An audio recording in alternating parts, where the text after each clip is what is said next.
What's up, guys? My name is Brendan, and the trick of the week this week is the Master Scoot.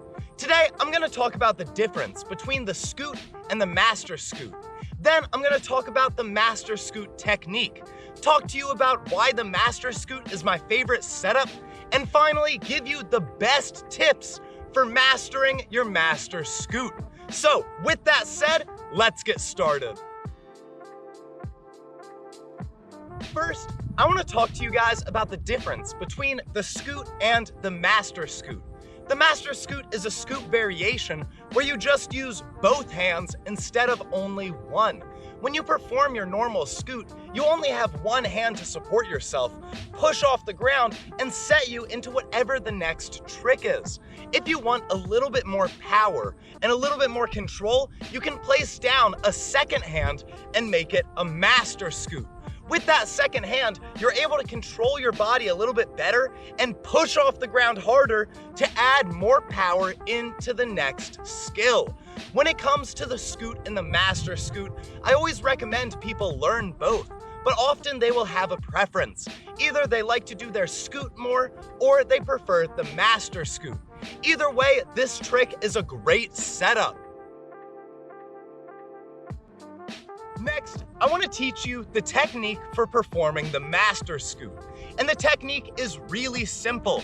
You start in a stag position with one leg in back and one leg in front. After that, you're going to push your body weight forward using that front leg as you kick your back leg through. As you do this, you're going to place your first hand down on the ground for support. Make sure your fingertips, instead of being facing forward, are facing back, so that way you can pivot around your shoulder. As you do this, you're also going to be reaching over with your opposite arm to get it ready for support. Once you get both hands on the ground, you're gonna get your plant leg beneath you and your swing leg back as you push off the ground to get your chest up into whatever the next skill is. The goal of the Master Scoot is to set you up for swing tricks or to act as a transition. So when you're coming out of the Master Scoot, you need control and power. You need control with your hands, and you need the power to push off the ground to launch you into the next trick. The better you can land that Master Scoot in a strong eagle with plenty of momentum, the more power you will have when using it as a setup for more advanced tricks. But that's the technique for performing the Master Scoot. Now, I want to talk about why the Master Scoot is my favorite setup. You see, when learning high-level swing skills, you're gonna want a consistent setup, one that gives you plenty of power and plenty of control. And everybody has their own preference depending on their experience, their background, and their body type. Some people really like the cartwheel, others like the touchdown rise or the Master Scoot. Some people prefer the regular scoot, and other people like weird tricks, like the butterfly twist. When it comes to your favorite setup, it's very individual, and you kind of just have to figure it out by learning all the setups and then gravitating towards the one you like the best. The reason I love the Master Scoot is I think it gives me a good mix of power and control. I have both my hands down, so I have plenty of control, and I can use both of them to push off the ground and give me more power. Not only that, but the Master Scoot is a little bit slower of a setup. While you don't get nearly as much power as a touchdown rise, you get a little bit more control. And for me, that's really important, because one of my favorite things to train is cork variations. And if you want to do a good cork variation, you need a ton of control in your setup. And that's why I love the Master Scoot.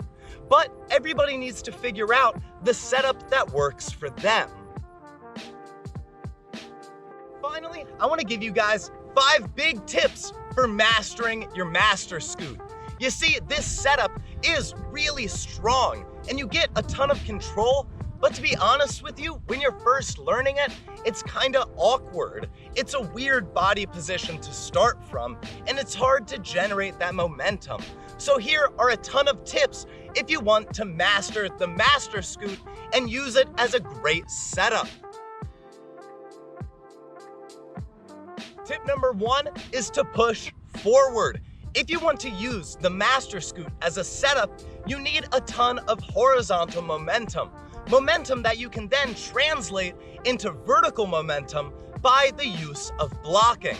But if you don't have any horizontal momentum because you're not pushing forward, you're not gonna get enough power. So when you're doing your Master Scoot, use that front leg and pull the ground behind you as you launch yourself forward into whatever the next trick is. Tip number 2 is to kick with the threading leg. You see, when you perform a Master Scoot, a lot of your power comes from that front leg pushing you forward, but a lot of it also comes from your back leg, the thread leg, kicking through. The harder you can kick that leg through, and the more you can drive using that momentum, the more power you will get in your Master Scoot. And remember, the more horizontal momentum you can get in the beginning, the more vertical momentum you will get after you block and set for whatever the next trick is. Tip number 3, have a strong support leg. When you're exiting your Master Scoot, the leg that was initially threading becomes your support leg. And that leg needs to be strong and stable if you want to block that horizontal momentum and then convert it into vertical momentum. Not only do you need to have a strong support leg, but as you're exiting your Master Scoot, you need to jump off that leg. If you're not supporting your body weight as you're blocking or jumping off your support leg, you will get no height out of the Master Scoot. So make sure when you're performing it, your support leg is strong and stable. Tip number 4 is to push off the ground hard.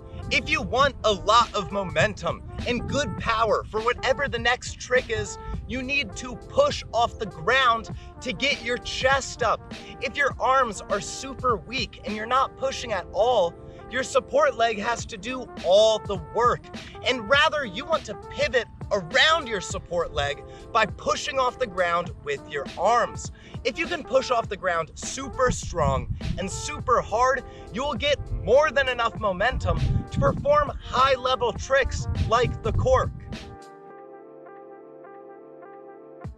Tip number 5 is to stand up out of your swing. If you want to use the Master Scoot as a setup for swing skills, you need to stand up and get into that strong eagle position. Because the Master Scoot is so low to the ground, athletes will often really struggle at generating momentum for their tricks. But if you can stand up out of your Master Scoot, you should have no issues getting the swing.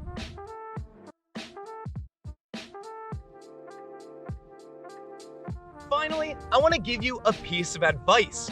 You can gain mastery through drilling. By doing a trick over and over and over again, you will eventually master it. The perfect conditioning to do a Master Scoot is to do 20 Master Scoots. It's that easy. Not only that, but the Master Scoot is a low-risk, low-impact setup that requires very little physical requirements. You don't need to be super strong or super flexible to perform this trick, so you can just drill it a ton of times without that much risk of injury.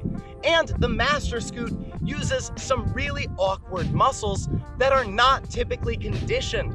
So by drilling, you can train your body to the exact muscles needed to do the Master Scoot. That's why I think you can gain mastery over any skill through drilling. Thank you guys so much for watching, and a special thank you to all of the patrons of Mastering Tricking. If you guys didn't know, this channel is funded in part by patron donations. People within the community who want to invest their money in the creation of educational tricking content. And if you guys are interested in getting the rewards that come with being a patron, like instant access to me and discount codes, go to patreon.com youtube.com/masteringtricking. And if you want to support a different way, you could go to howtomastertricking.com and pick up the Mastering Curriculum, or even buy a shirt. But thank you again for watching, and please have a lovely day.